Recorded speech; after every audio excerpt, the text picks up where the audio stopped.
ముల్లంగి ఆకుల టిక్కీ తయారు చేసుకోవడానికి కావాల్సిన పదార్థాలు: ముల్లంగి ఆకులు, బంగాళదుంప తురుము, ఉల్లిపాయ ముక్కలు, వెల్లుల్లి ముక్కలు, పచ్చిమిర్చి ముక్కలు, అల్లం ముక్కలు, జీలకర్ర పొడి, మిరియాల పొడి, బియ్యపిండి, శనగపిండి, సాయంత్రం లవణం, నూనె.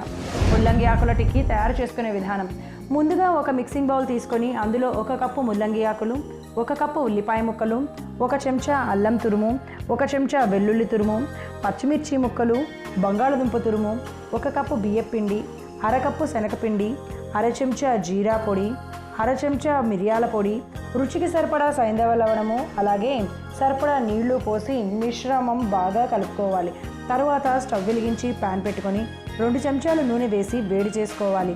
నూనె వేడయ్యాక కలుపుకున్న మిశ్రమాన్ని టిక్కీలాగా చేసుకొని ప్యాన్ మీద వేసి 2 వైపులా చక్కగా తిప్పుకుంటూ కాల్చుకుంటే శరీరంలో చెడు కొలెస్ట్రాల్ని తగ్గించి మలబద్ధకాన్ని అలాగే ఎలర్జీ సమస్యలను తగ్గించే ఆరోగ్యకరమైన ముల్లంగి ఆకుల టిక్కీ రెడీ.